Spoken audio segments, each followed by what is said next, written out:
In today's video, I'm going to show you exactly how to use Photoshop Express, now known as Adobe Express, in a simple and beginner-friendly way. If you've ever wanted an easy way to edit photos, create social media graphics, or design quick visuals without learning complicated software like full Adobe Photoshop, this guide is for you. I'll walk you step by step through the entire process so you can start editing confidently in just a few minutes. And if this video helps you out, make sure to hit that like button and subscribe to the channel for more easy software tutorials just like this. All right, let's get started. First, open your browser and go to the Adobe Express website, or open the Adobe Express app on your phone or desktop if you already have it installed. Adobe renamed many Photoshop Express features into Adobe Express, so if you're looking for Photoshop Express, this is the updated version. Once you're on the homepage, sign in using your Adobe account. You can also sign in with Google, Apple, or your email address. After signing in, you'll see the main dashboard. From here, click on Upload Your Photo if you want to edit an existing image, or click Create New Project if you want to start from scratch. For this tutorial, we'll upload a photo. Once you select your image, it will load directly into the editor. Now let's go over the basic photo editing tools. On the left side of the screen, you'll see a panel with different editing options. One of the most commonly used tools is Crop and Resize. Click on it to adjust the size of your image or change the aspect ratio. This is especially useful if you're creating content for Instagram, YouTube thumbnails, or other social media platforms.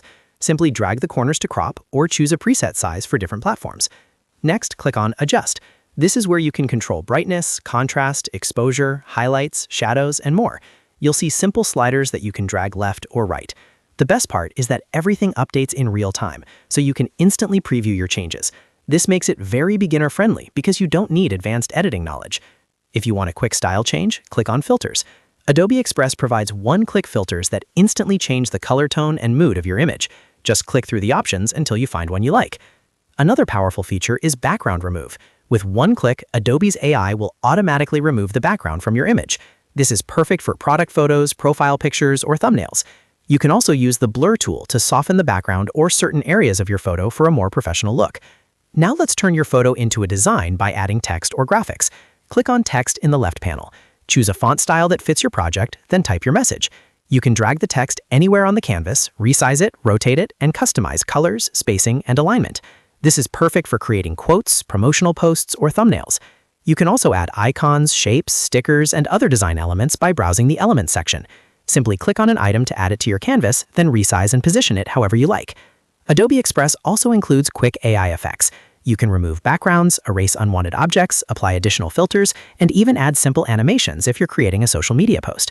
Most of these tools are one click, which saves a huge amount of time. Once you're happy with your design, it's time to download your final image. Go to the top right corner and click Download. Choose your file format, such as PNG, JPEG, or PDF, depending on how you plan to use the image. Then click Download again, and the file will save directly to your device. And that's it. That's how to use Photoshop Express, now Adobe Express, step by step for beginners. As you can see, it's a powerful but very easy tool for editing photos and creating designs quickly. If you found this tutorial helpful, make sure to hit that like button and subscribe for more simple and practical software guides. Thanks for watching, and I'll see you in the next video.